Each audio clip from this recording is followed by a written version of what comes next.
she said. If I want to spend the night out, I don't owe you an explanation. I said, then neither do I. She came home at noon the next day. I'd moved out. Everything gone. Just a note. Out indefinitely. No explanation needed. Hey viewers, before we move on to the video, please make sure to subscribe to the channel and hit the like button if you want to see more stories like this. Thanks. The last thread finally snapped at 11:07 p.m. on a Thursday. I was on the couch, a book open but unread on my lap, the silence of the apartment a physical weight. The clock on the cable box ticked over. She'd said she'd be home by 10, after a quick drink with the team. Her key didn't scratch in the lock. My text from an hour ago, hey, everything okay? Sat unread. Then, the buzz of the intercom. I pressed the button. Yeah, it's me. Let me up. Her voice was already edged, a brittle energy crackling through the speaker. 2 minutes later, the door swung open. She didn't look like she'd come from a corporate drink. She looked like a storm barely contained. A little black dress I'd never seen, heels that meant business, her makeup sharper, redone. The scent of someone else's cigarette smoke clung to her jacket, overlaying the ghost of expensive gin. Hey, I said, keeping my voice level. How was it? Fine. The word was a door slammed in my face. She threw her clutch onto the kitchen counter, the clatter too loud in the quiet. I watched her pour a glass of water, her movements jerky. The worry I'd been stewing in began to curdle into something colder, clearer. You said 10. I got worried. A sigh, heavy with theatrical exasperation. It ran late. We lost track of time. Who's we? I asked. Maya and Chris from marketing? She stilled, her back to me. Just some people. You don't know them. A new chill settled in my stomach. For months, it had been like this. A gallery of people I didn't know. Vague plans that materialized last minute. Her phone, which used to light up with our silly memes, now forever face down, buzzing with notifications from contacts saved as single emojis. I tried to be understanding. Her promotion to junior brand manager 6 months ago had come with a new social circle. Louder, faster, perpetually angled for the perfect Instagram story. I told myself it was a phase, the excitement of a new world. I'd been the anchor. I cooked the meals she forgot to eat, listened to her vent about office politics, handled the dry cleaning, the bills, the quiet, mundane maintenance of a shared life. I was the safe harbor she'd once called me, kissing my forehead. The memory felt like an artifact from a different civilization. Look, I said, standing up. The book slid to the floor. I didn't pick it up. It's a weeknight. You're dressed for a club, not a post-work debrief. I'm not an idiot, Sarah. Just be straight with me. What's the plan? Are you going back out? She turned then, and the look on her face wasn't guilt or contrition. It was pure, undiluted annoyance, as if I were a fly buzzing around a prize she was trying to enjoy. Why does everything need to be an interrogation with you? Yes, Maya and some of the others are heading to Lux. I said I'd meet them. Now? It's past 11. So? What? I have a curfew. She laughed, a short, harsh sound. God, you're suffocating sometimes. The word landed like a physical blow. Suffocating. For waiting up. For caring. I took a slow breath, the icy clarity spreading from my core. I'm not trying to suffocate you. I just like to know you're safe. I'd tell you if I was going to be out all night. Well, maybe you should get a life of your own and you wouldn't be so obsessed with mine. She fired back, grabbing her clutch again, checking her reflection in the dark microwave door. That was her latest refrain. Get a life. My life, for 3 years, had been us. My friends had become our friends. My hobbies had flexed to fit our shared time. I'd seen it as building something. She now framed it as a personal failing. So, you're going to Lux, I stated, my voice flat. And you'll be back when? She whirled around, her eyes flashing. I don't know. When it's over. When I feel like coming home. She took a step toward me, not in intimacy, but in challenge. Look, let's get one thing crystal clear. I'm a grown woman. If I want to spend the night out, I don't owe you an explanation. Not to you. Not to anyone. This isn't a custody agreement. I'm not your child. The words hung in the air, toxic and final. They weren't just about tonight. They were a manifesto. They were the dismissal of every quiet worry, every gentle question, every shared responsibility, every silent promise that had built this home. They reduced 3 years of partnership to a prison guard and an inmate. I felt a strange, quiet click inside my head. The noise of anxiety, the hum of desperate love, the static of confusion, it all just stopped. A perfect, silent void opened up. In that void, there was only her statement, clean and sharp as a surgical blade. I looked at her, really looked, not at the woman I loved, but at the person standing in front of me, defiant, entitled, already halfway out a door I hadn't even realized was open. I didn't shout. I didn't plead. I didn't even feel angry. I just felt done. I nodded once. A small, accepting motion. "You're right," I said, my voice so calm it surprised even me. It was the sound of that internal void. "You don't." A flicker of triumph crossed her face. She'd won. She'd established her dominance.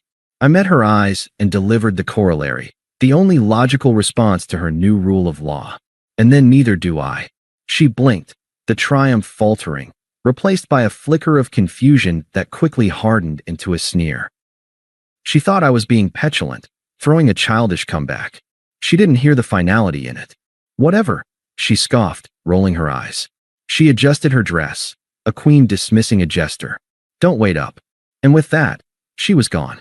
The door closed with a firm, definitive thud that echoed in the hollow apartment. Silence. Not the anxious silence of waiting, but the profound, echoing silence of absolute conclusion. I stood there for a full 5 minutes, just breathing in the silence. The ghost of her perfume and cigarette smoke still lingered. The echo of her words, "I don't owe you an explanation," replayed on a loop, but now it sounded less like an attack and more like a user manual. Instructions for disassembly. A strange energy, cold and purposeful, began to course through me.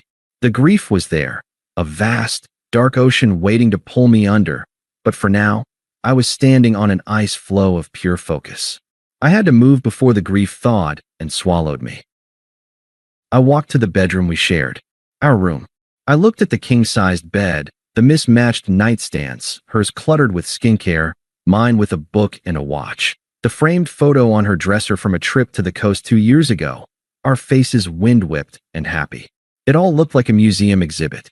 Life of a couple, circa when she still pretended. I didn't touch her things. They were no longer my concern.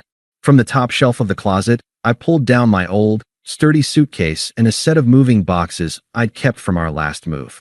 I started with my closet. Clothes, shoes, belts. Methodical, efficient. No hesitation. Each item folded or placed, not with sentimental care, but with the practicality of a soldier breaking camp. The suitcase filled with a week's worth of essentials. The boxes began to swallow my books, my vinyl records, the small toolbox my dad gave me, the framed diploma, the goofy ceramic mug I'd made in a college pottery class. Around 1 a.m., my phone buzzed. A text from her. "Maya's phone is dead, charging at the bar. Just so you don't send the cops. Having fun. Don't be mad." I read it. The old me would have felt a pang, would have texted back, "Please be safe." The new me saw only a notification, an update from a distant satellite that was losing signal. I didn't reply.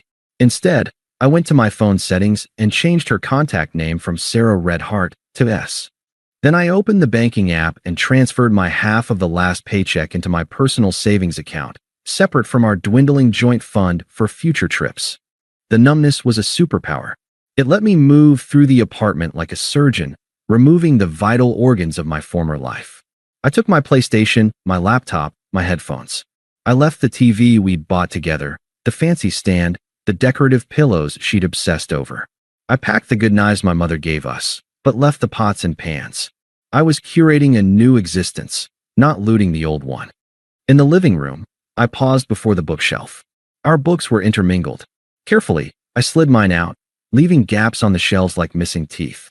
Her trendy novels, self-help guides, and photography books stood alone, suddenly looking lonely and forlorn. By 4 a.m., the physical work was largely done. A stack of 4 boxes and my suitcase sat by the front door. The apartment looked ransacked, but only in a specific, targeted way. My spaces were voids. Her spaces remained, a shrine to a person who wasn't coming back to the life she'd left. I sat at the now bare kitchen counter with a notepad. The blank page stared back. What was there left to say? All the pleas, the accusations, the questions, they were invalid under the new rules. She had written the terms. I picked up a pen. I wrote 5 words. Out indefinitely. No explanation needed. I didn't sign it. It needed no signature. The author of the philosophy was clear. I propped it against the empty fruit bowl on the counter, the only thing in the center of that wide, empty surface. A minimalist monument to the end. At 6 a.m., as a gray dawn bled into the sky, my buddy Leo's truck pulled up outside. I'd texted him an hour ago. Need a favor? No questions. He asked none. He helped me load the boxes and suitcase into the back, his face grim but understanding. He clapped me on the shoulder as I locked the apartment door for the last time and dropped the key through the mail slot. "You okay, man?" he asked as we pulled away. I looked out the window at the sleeping city. "I will be," I said, and for the first time, I believed it. The new place was a furnished studio, smaller, brighter, overlooking a different street. It smelled of clean linen and possibility. Leo helped me haul my boxes inside. When he left, the silence returned, but this one was mine. It wasn't the silence of absence. It was the silence of a blank page. I took out my phone. Before I could think, before the old, weak pain could resurface and suggest maybe I should wait, maybe I should hear her out, I went to my contacts. I selected S. I pressed block contact. Then I opened Instagram, Facebook, Spotify, every shared digital thread, and severed them all. One by one. Block, delete, unfollow. A digital vanishing. By 8 a.m., I was a ghost in the machine of her life. The man who waited up, who worried, who cooked, who asked for explanations. He had ceased to exist. All that remained in that old apartment were the echoes of her own words, and a note throwing them back, cold and exact. I sat on the floor of my new, empty studio, my back against a box of books, and watched the sun fully crest the buildings. I didn't cry. I just breathed. The game she had invented was over. I had simply chosen to stop playing and walked off the field without a word. The silence in the studio was a living thing. For the first 2 days, it was a deafening roar. I'd conditioned myself for 3 years to listen for a key in a lock, a text chime, the cadence of her footsteps. Now, there was only the hum of the mini fridge and the distant city noise, a white noise that meant nothing. I didn't turn on the TV. I let the silence press in until it stopped being an absence and became a presence. My own. I didn't break. I worked. I unpacked my boxes, placing books on the single shelf, hanging my clothes in the narrow closet. The sterility of the furnished space was a relief. There were no memories in the beige walls, no ghosts in the generic landscape print. It was a clean room in a mental hospital, and I was the sole patient, administering my own cure. The first week was a lesson in tectonic shifts. The instinct to text her a funny billboard, to ask what she wanted for dinner, was a phantom limb, aching and firing useless signals. Each time, I'd feel the impulse, pause, and then deliberately do something for myself. I'd go for a run until my lungs burned. I'd cook a single steak, eating it straight from the pan. I'd reread a chapter of a book I loved. I was retraining my brain's reward system, divorcing it from the chemical dependency of us. I expected a tsunami of emotion, rage, despair, a weeping breakdown on the thin studio carpet. It never came. Instead, there was a profound and unsettling calm. The grief was there, but it was a quiet, sedimentary layer beneath the active soil of my new life. I realized the worst of the mourning had happened in the final months, while I was still beside her, watching the woman I loved slowly replace herself with a stranger. The actual leaving was just a formality. My phone, now a quiet tool, told a story of its own. The first day, there was nothing. The void I'd created held. On the evening of the second day, my screen lit up with a call from an unknown number. I let it ring out. A voicemail notification appeared. I deleted it without listening. The rules were the rules. On the third day, 2 calls from the same unknown number, followed by a text from a different one.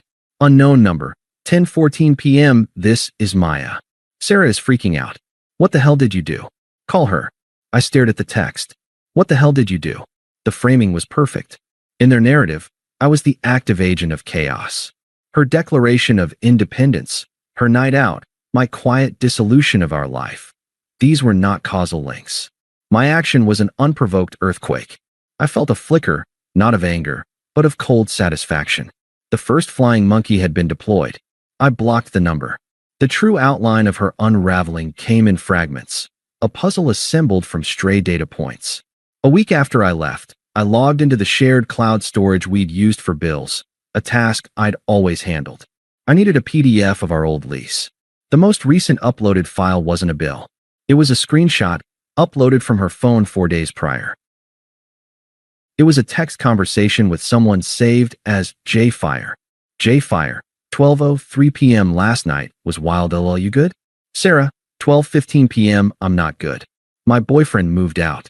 He took everything. J-Fire, 12:17 p.m. Damn, that's deep. Sorry about that. Sarah, 12:20 p.m. Can I see you tonight? I really need to not be alone. J-Fire, 12:45 p.m. Hectic week, man. Swamped. Maybe next week? The exchange was dated the day after her night out. So, J-Fire was likely the destination. And now, with the drama turned real and messy instead of thrilling and secret, he was swamped. I downloaded the lease PDF and logged out of the cloud forever, a quiet archaeologist closing the tomb on my own past. The next data point came from Leo, who had a loose mutual friend with Sarah's circle. Ran into Tim at the gas station. Leo said over coffee, his voice careful. He said, Sarah's telling people you had a psychotic break. That you emptied the apartment in the middle of the night and vanished because you were jealous of her work friends. She's playing the victim card hard. I sipped my coffee. Let her. He also said that guy she's been seen with, some wannabe DJ or promoter or something, Jason. He's already over it. Apparently, he's got a reputation for chasing taken women for the sport. Once they're single, he loses interest. Tim said he saw Jason at a bar hitting on someone else last weekend, while Sarah was there with Maya, looking like a thundercloud. I nodded. It was a clinical confirmation. The vibes guy was exactly as advertised, a hollow vessel for validation. Her grandstand for freedom had led her directly to a man whose entire personality was an exit strategy. The poetic justice was almost too on the nose. She also keeps asking everyone if they've heard from you, Leo added, watching me. If you're okay. She sounds unhinged, man. Not sad. Angry. Like you stole something from her. I did, I said, my voice flat. I stole her audience. Her explanation. Her chance to be the magnanimous one who figured things out. She wanted a drama where she was the star. I gave her a ghost story. Leo shook his head, a slow smile spreading. You're ice cold, brother. It's kind of terrifying. It's not cold, I corrected him quietly. It's peaceful. The attempts evolved, as I knew they would, following the predictable path from confusion to bargaining to true color fury. Phase 1, the bureaucratic gambit. 3 weeks post-disappearance, my email, which I hadn't blocked, chimed with a message from her. Subject, practical matters from Sarah. We need to talk about the apartment lease. You are legally obligated for your half of the rent until we formally break it. I also need you to arrange for the removal of your remaining furniture. I cannot live like this. Please be an adult and contact me to settle these matters. I expect a response. It was perfectly framed. The aggrieved party, forced to deal with the irresponsible child. The tone was all clipped efficiency, trying to lure me onto the familiar battlefield of shared responsibility where she could regain leverage. She was speaking the language of the old world, not understanding it had been erased. I drafted a reply, not to her email, but to the property management company, CC&G her. I had researched this in my first week of silence. To whom it may concern, please be advised that as of date I left, I have vacated the premises at old address.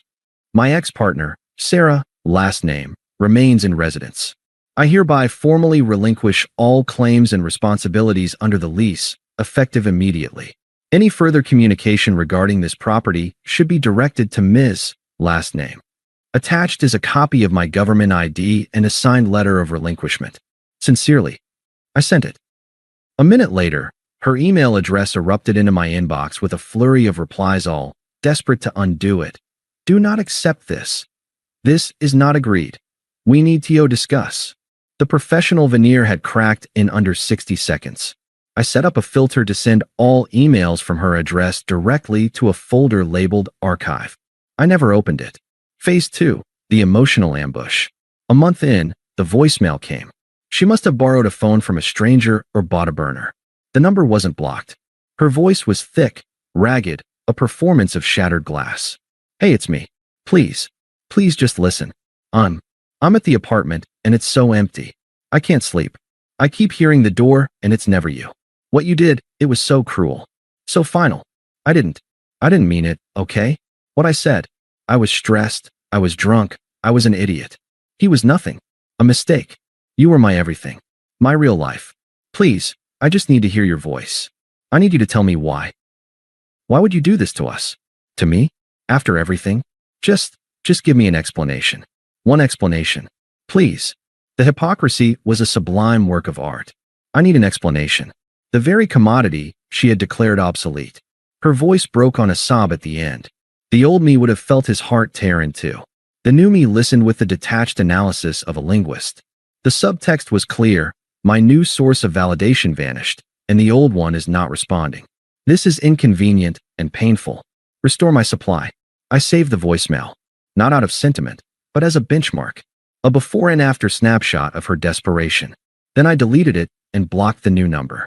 Phase 3, the flying monkey attack. 2 days after the voicemail, my phone rang with a local number.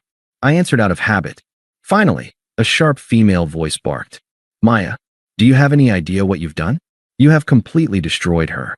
Hello, Maya, I said, my voice neutral. Don't you hello me. She's a wreck.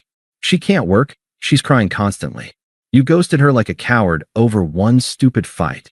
What is wrong with you? Real men talk things out. I waited a beat, letting her fury echo in the void. She established the rules of the relationship, I said, my tone conversational, as if explaining a simple math problem. I followed them. The discussion is over. There was a sputtering silence on the other end. What rules? What are you talking about? If I want to spend the night out, I don't owe you an explanation, I quoted verbatim. She was very clear. I applied the principle universally. It seems fair. You can't be serious. That's insane. You're twisting her words to justify abandoning her.